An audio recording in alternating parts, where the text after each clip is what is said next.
시청자 여러분 안녕하십니까. 박종진입니다. 정두원 체포동의안이 부결됐을 때 새누리당 이양구 원내대표 국회 쇄신이 좌초된 걸 책임지고 사퇴한다고 했습니다.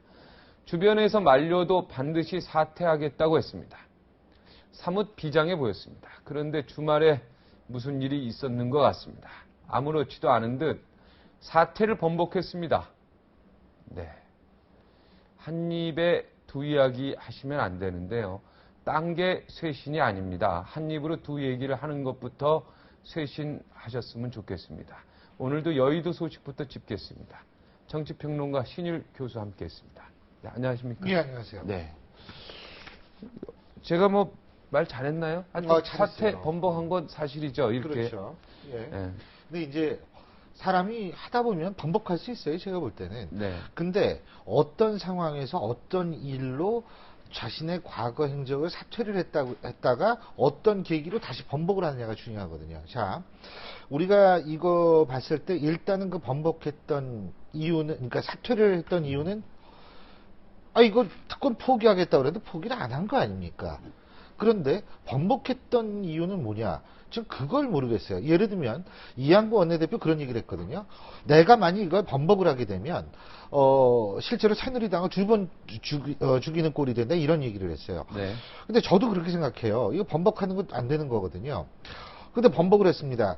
근데 그 번복하게 된 계기가 만일 박근혜 전 위원장의 얘기, 복도에서 한 얘기 때문에 그렇다면 제가 생각할 때에는 그것이 바로 박근혜 사당의 가장 중요한 증표라고 생각하고, 제가 오늘 그 문화일보에 칼럼을 쓴 것이 어떤 거냐면 새누리당은 유치원 같다라고 그랬어요. 왜 유치원 같습니까? 아니, 유치합니까? 그래서 유치도 하죠. 네. 자기네끼리 막 하고 싶은 대로 막 놀다가 선생님 딱 돌아가지고 선생님 하면 딱 하면은 애들이 조용해지고 갑자기 모범생이 되는 거. 여기서 선생님은 박근혜 전 위원장이죠. 네. 그리고 유치원생들은 새누리당 의원들이죠.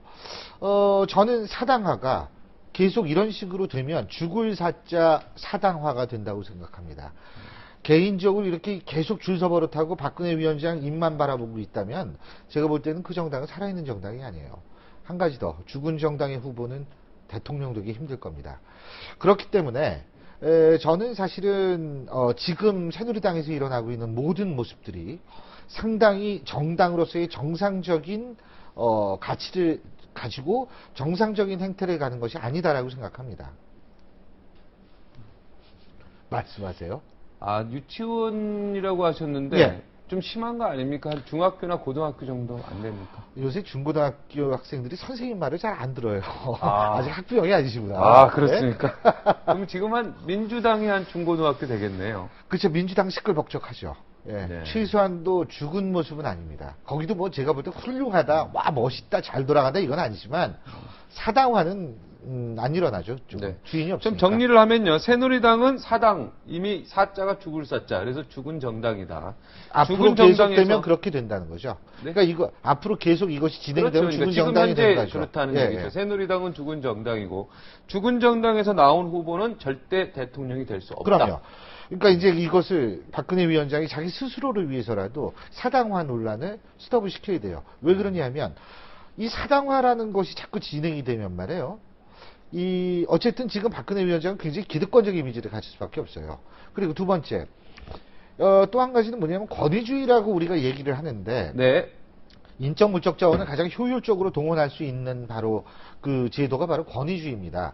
일사불란하게 움직이거든요. 지금 새누리당이 일사불란하지 않습니까? 네. 그러면 결국은 그 권위주의의 정점에는 박근혜 전 위원장이 있게 되는데, 그렇게 되면 박근혜 전 위원장은 권위주의의 어떤 그 이미지를 줄 수밖에 없어요. 네. 이런 상황에서는 대통령의 가도에 굉장한, 대선 가도에 굉장한 걸림돌로 될 수밖에 없죠. 그러니까 본인이 지금 상황을 객관적이고 냉철하게 한번 바라봐야 하는데, 그런 시기가 왔다라는 생각이 들어요. 좀 늦었지만. 네. 근데 박근혜 후보를 가까운 데서 보필하는 사람들은 예. 우리가 지금 이렇게 이야기하는 거를요. 도대체 이해 못한다 그래요. 그렇게 이해 못하는 소통도 잘 하시고 절대 권위적으로 행동도 안 하시고 예. 이걸 어떻게 해야 됩니까? 아니요. 어떻게 할 필요가 없어요. 네. 그분들은 그렇다면은 국민 여론과 일반 국민에 있어서의 어떤 그 시각과 좀 동떨어져 있다라고 저는 생각을 하거든요. 그러니까 박근혜 전 위원장의 지지층의 외연 확대가 왜 잘 안 되는지를 사실 고민을 하고 그걸 지금 어떻게든 해보려고 노력해야 되거든요. 단적인 예로 우리가 지난번 대선을 봤을 때 통계적으로 본다면 보수층 중에서 대선에 나가서 보수 후보한테 찍는 사람이 1,100만 명 정도 됩니다. 그리고 상대적 진보, 야권 중에서 투표장 가서 야권 후보 찍는 사람이 750만 정도 돼요, 평균적으로. 네. 그렇다면 1,100만 가지고 대통령 못 돼요. 750만 가지고도 대통령 못 됩니다. 그렇다면은 새누리당 같은 경우에 200만 표를 어디서 끌어와야 되는 거고, 야권 같은 경우에는 550만 표 정도를 만들어내야 되는 거거든요. 그거 어디서 나오겠어요? 사람 부르겠습니까? 어떻게 하겠습니까? 그건 간단하게 중도층을 끌거나 상대층의 지층을 끌어와야 되는 거예요. 그렇다면 새누리당 같은 경우에 박근혜 전 위원장이 지금과 같은 이미지가 소통도 잘 되고 권위주의적도 아닌데 왜 그렇게 사람들이 보는지 모르겠다라는 식으로 하면 200만 표 끌어오는 건 아예 날쌘 거고. 네. 예? 그리고 이제 민주당 같은 경우에 강성, 설명성 주장하면 550만 표 못 끌어오는 거고. 그러니까 전부 선택의 문제라고 생각해요. 1,100만 표에 만족을 하든지, 750만 표에 만족을 하든지, 아니면 더 끌어오려고 노력을 하든지. 예. 박근혜 후보의 발언을 좀 집중적으로 알아보겠습니다. 예. 신일 교수님 말씀을 들어보니까 민주당도 그렇고 가장 수학 문제를 쉽게 풀면 되는데 덧셈 문제인 것 같은데 덧셈 그렇습니다. 문제도 아니고요. 맞습니다. 이건 이 선택의 문제 간단한 걸 이걸 왜 네. 못 푸는지 모르겠는데 자 일단 뭐 거기까지 힌트를 준 거고요. 박근혜 후보의 발언. 자 5.16 군사 쿠데타를 가지고 아버지가 최선의 선택이었다 이렇게 얘기했죠. 네. 이 부분에 대해서 어떻게 생각하십니까? 전 개인적으로 그렇습니다. 그 5.16이 혁명이냐 구테타냐 아닌 이미 이 김영삼 정부 때 이미 다 그건 정부 차원에서 이 역사 바로 세우기 차원에서 이미 공식적인 얘기가 다 끝난 겁니다. 네. 그런데 그 얘기가 나오는 이유를 전 잘 모르겠고요. 우리가 여기서부터 정리할까요? 5.16은 군사 쿠데타죠. 맞습니다. 네. 그것은 우리 정치학 쪽에서 얘기하는 엘리트 이론적으로 얘기를 한다면 좀 어려운 얘기지만 구테타와 혁명의 차이 뭐냐면 이 구테타는 어쨌든 정권의 한 축이나 그 국가에 있어서의 중요한 기관을 담당하고 있는 측이 정권을 잡기 위해서 또 다른 세력을 누르고 정권을 잡는 겁니다. 네. 그럼 군부는 그때 어땠냐면 우리나라에서 굉장히 막강한, 그거는 우리나라뿐만 아니라 그 당시에 제3세기라고 불렸던 모든 국가에서 군부는 굉장히 막강한 네. 권력을 누렸거든요. 정권의 한 축이죠. 그렇죠. 그런데 그 세력이 권력을 잡았으니까 이건 쿠데타다. 쿠데타예요. 근데 네. 반면에 혁명은 뭐냐면 정치, 경제, 사회, 문화 모든 엘리트들이 다 바뀌는 것을 혁명이라고 얘기를 합니다. 네. 그런 의미에서는 사실은 5.16은 어떤 경우에서도 혁명이라고 볼 수가 군사 없죠. 네. 근데 정치학적으로 봐도. 그렇죠. 그런데 제가 여기서 말씀드리고 싶은 것은 뭐냐면 박근혜 전 위원장이 자꾸 불가피한 선택이라고 말을 돌리는데 이건 간단해요. 저는 박근혜 전 위원장이 딸로서 아버지를 평가할 땐 전 당연히 그렇게 할 수 있다고 봅니다. 설령 예를 들면 어떤 자식이 말해요. 자기 아버지가 아무리 잘못하거나 아무리 훌륭하면 문제가 다르겠지만 잘못했을 때 그건 뭐 객관적으로 사실 나쁜 짓 했죠. 이렇게 얘기하면 그건 문제가 되죠. 그럼 나쁜 놈이죠. 그렇죠. 하지만 박 전 대표는 지금 뭐냐면 대선 가장 유력 후보입니다. 공인으로서 자신의 아버지가 아닌 박정희 전 대통령을 바라봐야 한다는 거죠. 그러니까 딸이 아버지를 바라보는 눈과 공인이 전직 대통령을 바라보는 눈은 분명히 구분이 돼야 되는데 네. 박근혜 전 위원장은 아직 그 구분이 잘 되지 않는 것 같다라는 생각이 들어서 좀 우려스럽다는 생각을 갖습니다. 네. 그러면 박근혜 위원장이 개인적으로는 이 말이 최선의 말이지 않겠습니까? 어떻게 딸이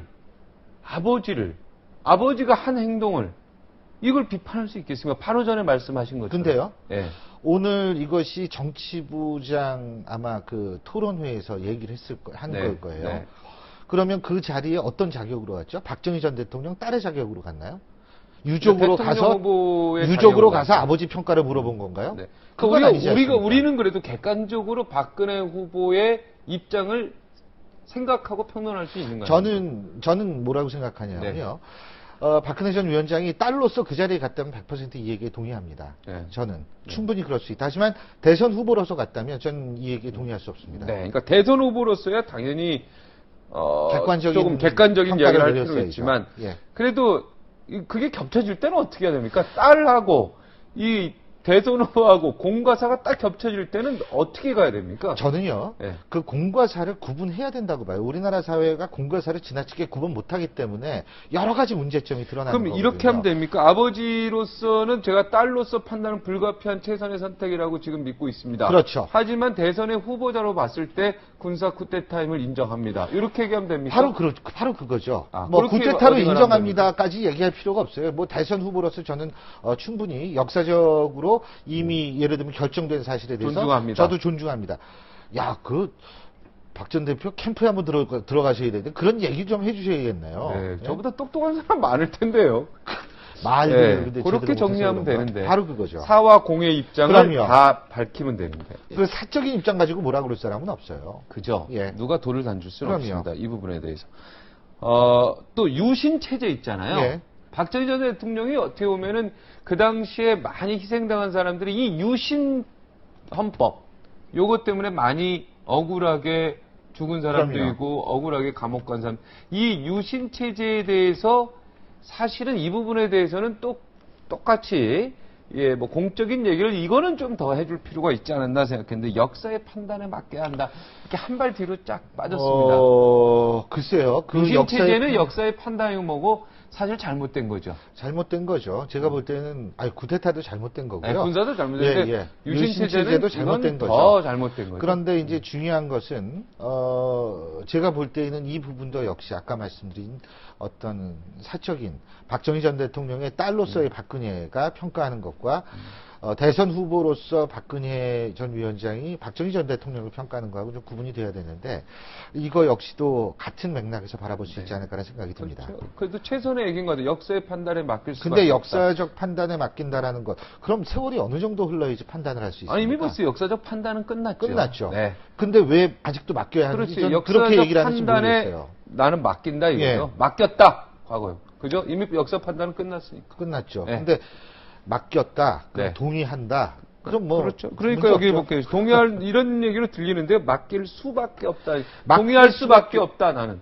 이렇게 맡길 수밖에 우리가 하나의 워딩 가지고 얘기하는 건 좀 뭐합니다만 아직 이거는 역사 판단이 현재 진행형이라는 느낌을 좀 갖습니다. 근데 만약 진행형이 아니고 끝났는데 유신 거기에 헌법에 동의한다는 건 대해서도 그 헌법이 잘 됐다고 얘기하는 학자들이 있습니까? 옳은 헌법이었다 이렇게? 유신 그런 헌법이라고. 사람은 제가 아직 만나본 사람 그렇죠. 중에는 저도 아직 없습니다. 만나보지 않았으니까 예. 역사적 판단도 잘못된 거죠. 예, 네. 그렇게 거기까지만 하면 되겠습니다. 얘기합시다. 예. 안철수 원장과 문재인 민주통합당 지금 고문이죠. 다 두 분 다 예. 이제 거의 후보가 될 확률이 높은데 이 두 분에 대해서는 딱 떠오르는 게 없다. 이거 참 솔직한 표현 같은데 어떻게 보시죠? 그게 제가 볼 때 있는 두 사람 입장에서 볼 땐 반가울 수 있어요. 네. 드디어 이제 나를 상대 맞수로 생각을 하기 시작했구나. 그렇지 않습니까? 어떤 면에서 볼 때는 박근혜 전 위원장이 좀 자기를 좀 어떤 식으로든 씹어줬으면 좋겠다라고 생각했을 수도 있습니다. 네. 그런데 이제 대선 모드로 넘어가면서 제가 볼 때는 충분히 그건 대선 후보로서 할 수 있는 얘기다라고 생각하고요. 아니 그러면 세계 어느 나라 대선에서 말이에요. 상대 후보한테 정말 훌륭하신 분이고 저보다 낫죠. 이런 경우는 없거든요. 그런 그렇기 경우가 때문에 없습니까? 그런 경우는 없죠. 아, 선거인데. 네. 그런데 그러니까 제가 볼 땐 그거는 시기적으로 나올 말이 나왔다라고 생각을 합니다. 예. 그리고 근데 사실은 솔직히 저도 안철수 교수하면 지금 떠오르는 게 없어요. 그렇죠. 아는 게 없잖아요. 네. 예. 의사. 그렇죠. 그리고 네. 이제 성공한 벤처기업인. 네. 예. 그렇게 떠오릅니다. 예. 그리고 말을 아주 이렇게 절제해서 하는 거. 그거 내가 말 안 들어봐서 몰라요. 아, 그래요? 네. 아, 들어보셨어요? 아니, 뭐 저는 저희 방송에서 이렇게 한마디 딱, 한마디 딱 하는 거예요. 대부분 다 절제하는. 네, 절제하는 일이죠. 것처럼 네. 보이죠. 네. 동생인 박지만 씨가 이거 삼화저축은행 연루 의혹 수사에 그거 대해서 봤어요, 제가 오늘. 무슨 얘기하는 거. 문제가 있었으면 검찰이나 경찰이 소환했을 텐데 그런 게 없었으니까 당연히 제가 당연한 알기로는 얘기를 했지 삼화저축은행 이것도요. 문제는 아직 수사 중인 것으로 알고 있습니다. 아, 그렇습니까? 수사 중인 것으로 알고 있고, 제 기억으로는 그 브로커 이모 씨가 사실 있어야지 이 문제가 다 풀린다. 삼화저축은행 그런 얘기가 나왔었는데 그분이 권고가 되니까 또 다른 브로커가 등장을 합니다. 김모 네. 씨가. 그래서 지금 검찰에서 수사 중인 문제라고 저는 알고 있고요. 그렇기 때문에 문제가 있었으면 검찰이 소환을 했다. 만일 수사 중이라는 것을 우리가 생각을 했을 때에는 아직 있는지 없는지는 좀 두고 봐야겠죠. 그런 의미에서. 근데 사실은 말이에요. 제가 생각할 때는 정두원 의원도 그렇고, 이상득 전 의원도 그렇고, 지금 김희중인가요? 그 청와대 네, 일부속실장. 그 네. 사람도 그렇고, 그리고 뭐, 자주간 저축은행 때문에 걸린 사람이 수없이 있잖아요. 네, 앞으로 나올 사람도 아마 수없이 많을 겁니다. 근데요, 문제는 뭐냐면 저축은행은 정말 돈 없고 뺄거 없고 힘없어가지고 조금씩 해가지고 이자 1%라도 이자 더 받으려고 네. 거기 가가지고 서민들이 돈 집어넣는데요. 네. 그 돈을 받아먹었다는 혐의를 받고 있는 게 바로 우리가 지금 얘기했던 이 사람들입니다. 그리고 그런 금융기관의 장과 뭐 본인은 친구 이상 이하의 사이도 아니라고 얘기를 하지만 어쨌든 이름이 오려내렸던 것이 박근혜 전 위원장의 동생인 박지만과 박지만의 부인이란 말이에요. 그렇다면 제가 볼 때에는 아무 문제가 없다라기보다는 거기에서 끝나는 것이 아니라 불미스러운 일에 입이 이렇게 회자가 됐다라는 사실에 대해서 예를 들면 최소한도 제가 볼 땐 사과가 좀 필요하지 않았을까. 참 그런 보기가 좋았을 텐데라는 안타까움이 있죠. 네, 하여튼 언급된 부분에 대해서는 국민 앞에 송구스럽게 생각합니다. 이렇게. 그렇죠. 네, 언급된 부분에 예. 대해서는 그건 나랑 상관없는 거다. 그건 아니다. 아니요, 뭐 그게 이렇게 아니고 할 게 그때 아니라. 그런 얘기를 했죠. 뭐냐면 동생이 아니라 그랬는데 이게 끝난 거 아니냐. 이거는 아니죠. 네. 하여튼 이제 공인이 돼버리고 그러면 주변 사람들 관리도 어차피 자기와 연관돼 있는 거니까. 그걸 잘해야죠. 네, 그것도 관리를 할 수밖에 없고. 그것도 이게 자기 책임으로 돌릴 계속 수밖에 반복이 없다. 되잖아요. 예? 뭐 전두환은 정통성이 없으니까 전두환 씨는 얘기를 하지 말고 노태우 전 대통령 때부터 쭉 얘기를 해보면은 매번마다 반복됐던 게 뭐냐면 친인척 비리였어요. 네. 근데 이게 뭐 올림픽 하는 것도 아니고 말이에요. 매년 4년 차마다 나오는 건데 이제는 그거 좀 끊어버려야 하는데 그것은 제가 볼 땐 노력 여하에서 충분히 끊을 수 있는 부분입니다. 근데 모르겠어요. 근데 지금부터 관리 잘하는 것도 필요하죠. 좀 쓴소리도 귀담아 들을 필요가 저는 있다고 봅니다. 네. 지금 이제 민주당 얘기지만 경선 후보 지금 단연 1등이 문재인 후보 같아요. 예. 네, 36% 나왔네요. 경선 후보 지지도가. 손학규 후보가 16%인가 이렇게 돼 있고요. 민주당 경선 후보 지지도 얘기인데요. 네. 네. 김두관 후보가 3위예요. 그죠? 10%가 안 됩니다. 6.5%. 어떻게 될 것 같습니까? 이게요. 네. 경선 룰하고 관계가 있어요. 네. 지금 경선 룰대로 나가게 된다면 제 개인적인 생각으로는 문재인 후보가 당선될 가능성이 제일 높습니다. 그런데 지금 민주당 경선 룰을 둘러싼 게 크게 세 가지거든요. 네. 뭐냐면 모바일 투표를 어느 정도 할 건지, 어느 정도 이제 가중치를 어떻게 둘 건지, 결선 투표할 건지, 국민 배심원단이라고 해서 국민 배심원단의 자격 심사와 투표를 반영할 것인지. 근데 국민 배심원단 문제는 전 조금 실현 가능성이 적다고 봅니다. 왜 그러냐면 배심원단 뽑아야 될 거 아니에요. 또 언제 시간 있어요. 근데 결선 투표 문제는 심각히 고려해 봐야 될 겁니다. 그리고 이 모바일 투표, 그거는 말이에요. 제가 요새 잠깐 라디오 아침 프로그램을 진행하고 있는데 심상정 의원, 신임 원내대표하고 제가 인터뷰를 했었어요. 네. 그래서 제가 이 문제를 물어봤습니다. 그랬더니 심상정 원내대표도 하는 얘기가 뭐냐면 자기도 온라인 투표, 모바일 투표가 좀 문제가 있다라고 생각하는 걸 인정을 하더라고요. 그럼 그 문제가 되는 걸 왜 굳이 해야 되는지 저는 모르겠어요. 근데 어쨌든 왜냐하면 경선에서 조금이라도 이 상처 나면 그건 본선에서 엄청난 상처로 비춰지거든요. 전 그게 잘 이해가 안 되고 한 가지 더 중요한 것은 뭐냐면 새누리당도 왜 경선을 가지고 싸웠잖아요. 그럴 때 박근혜 전 위원장이 보다 더 권위주의적으로 비치게 된 거거든요. 그때도. 그렇다면은 지금 문재인 후보 대 문대 비문으로의 싸움인데 그럼 문재인 후보가 또 권위적으로 비칠 수 있어요. 경선을 우리가 유리하다라고는 생각을 하지만 하지만 우리가 만든 것이 아니다. 경선을 어떻게 바꿔도 누군가한테는 유리하게 돼 있다. 이런 논리를 편다면 그럼 뭐 박근혜 전 위원장하고 별다른 게 없지 않느냐라는 그러면 경선 과정에서 박 전 대표도 상당히 이 이미지에 타격을 입었는데 문재인 고문도 타격을 입을 수밖에 없다는 거죠. 그리고 어쨌든 본인들도 유리하다고 인정하고 저도 100% 유리하다고 생각합니다. 결선 투표요. 투표. 그럼 문재인 이거는 후보가 어떻게 불리하죠. 생각하십니까? 결선 근데 투표. 우리나라는 사실 모든 제도에서 전 결선 투표가 필요하다고 봅니다. 그래야지 국민들이 수긍하죠. 정통성이 그래야지 있는 거예요. 정통성이 더 있죠. 이게 30%짜리가 대통령 되고 말이에요. 30%짜리가 국회의원 되고 그러면 70%가 좌우지간 찬성을 안 했다는 거거든요. 투표를 안 했건 반대를 했건. 이러면 정통성에 문제가 생길 수 있어요. 그리고 그거 비용으로 따지면 안 됩니다. 프랑스가 결선 투표하잖아요. 그러니까 이건 비용의 문제가 아니고 나라를 비교적 합리적으로 운영하는데 가장 필요한 근본적 정통성 확보라는 차원에서 접근을 해야 될 뿐만이 아니고 그러면은 오픈 프라이머리를 하네 뭐 안철수 교수랑 같이 해야 되는 이런 얘기 할 필요가 없어요. 나오고 싶은 사람 다 나와. 그러고 하면 되는 거예요, 그냥.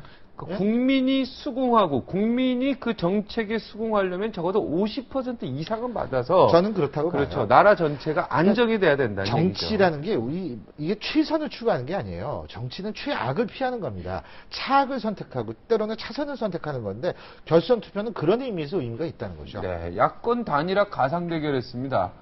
야권 단일화 만약에 민주당 후보로 문재인 씨가 결정이 되고 이제 그런 이후에 안철수 원장하고 야권 단일화 가상 대결을 했습니다. 그랬더니 34대 40.5% 나왔어요. 예.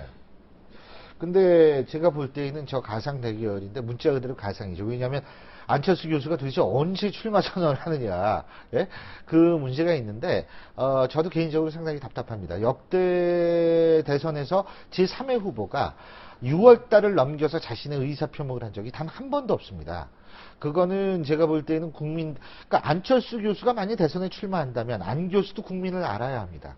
국민도 안철수 교수를 알아야 합니다. 서로가 알아야 되는 시간이 필요하거든요. 근데 지금 이미 7월 달 아닙니까? 그리고 이제 조금 있으면 방학이죠, 아이들. 아이들 방학이면 휴가철이에요. 휴가철이 되면은 정치도 방학입니다. 그러다 거기서 이제 올림픽 하지 않습니까? 올림픽 하고 나면 올림픽 때 모두 관심이 글로 가 있죠. 올림픽 끝나면 8월 15일 넘습니다. 네. 언제가 될까요? 그럼 9월 달에 대선 출마 선언을 한다. 그러면 9, 10, 11, 3개월 선거운동하고 끝난다. 알 수 있는 기간은 상당히 부족하죠. 근데 지금 벌써 이제 언론에 계속 회자가 돼서 국민들이 그래도 안철수 원장이 누군지 적어도 안철수라는 이름은 알고 있어요. 이름은 국민들이. 알지만, 이름은 알지만. 그 이전에는 그것도 몰랐던 사람 많았어요. 그렇죠. 근데 이름은 알지만 일단 이름은 알죠. 이 사람이 예를 들면 국방에는 어떤 생각을 갖고 있고 대북 정책은 어떤 생각을 갖고 있고 경제는 어떤 생각을 갖고 있고. 근데 대한민국 국민이 그거 다 여태까지 보고 뭐 그동안 대통령 그거는 뽑았나? 아니죠. 그건 그건 아니죠. 아니지만 네. 이미지라도 줘야 돼요. 네. 이 사람은 본인의 얘기대로 진짜 뭐 이렇게 하는 거 보니까 안보는 좀 보수지만은 경제는 조금 진보 같아. 이런 느낌을 줘야 돼요. 네. 근데 이제 그러한 것들 그게 아직 불분명하죠. 불분명하죠. 네. 그래도 이제 에세이 책 이제 곧 출간하고 뭐 출판 기념회 하면 예. 출판 기념회가 정치인 입장에서는 사실은 뭐 선언 아니겠습니까? 맞습니다. 그 뭐 국회의원도 마찬가지고요. 그렇죠. 다 출판 기념회 하면 이번에 총선에 나오나 보다 이런 생각을 딱 그 하죠. 시기에 또 하면. 네. 근데 제가 참 그 얘기하니까 어떤 생각이 드냐면 안철수 교수님이 그랬다는 거 아니에요. 이번에 이 책이 나오면 그 책을 국민들이 읽으면 안철수 교수가 어떤 생각을 갖고 있는지 알겠다.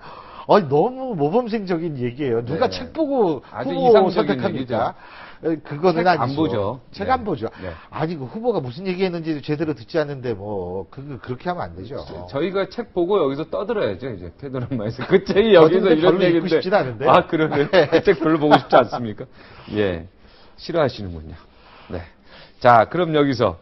신한은행 3억 원 최종 종착지가 이상득 형님이었다. 예. 이런 얘기가 나오는데 이 부분에 대해서는 당선 축하금으로 그냥 간단히 보면 되겠습니까?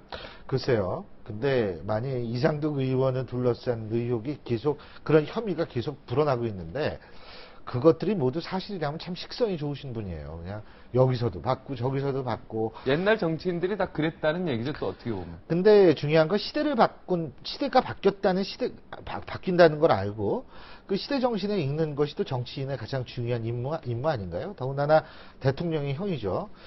근데 전 이거 보면서 사실은 뭐냐면 이상득 전 의원도 문제가 있지만 이상득 전 의원에 대해서 제가 알기로는 상당히 주변에서 문제 제기를 많이 했던 걸로 알고 있어요.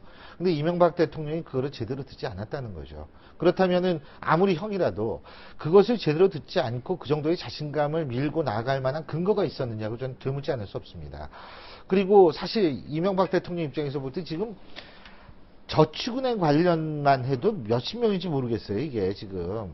그리고 저축은행 관련이 없다 하더라도 지금 하여간 청와대에 거쳐간 사람 중에 몇 명이 들어갔는지 셀 수가 없어요, 지금. 이거는 대한민국 역사상 최대 규모의 친인척 측근 비리입니다, 이거는. 규모만 따지면은요. 그러면은 사실은 이명박 대통령은 그동안 뭐 했느냐? 전 되묻지 않을 수가 없어요. 그렇기 때문에 뭐 저는 사실 다 이미 이제 지나가고 있는 권력에 대해서 세게 얘기하고 싶지는 않지만 중요한 거는 이거는 그래도 말이 안 되는 것 같아요. 네, 친인척 관리 그거 하는 그 비서관이 있을 텐데요. 민정수석이 뭐 했느냐? 제가 생각할 때 이거예요. 세 가지 문제가 있습니다. 민정수석을 동네 사람 시키면 안 돼요.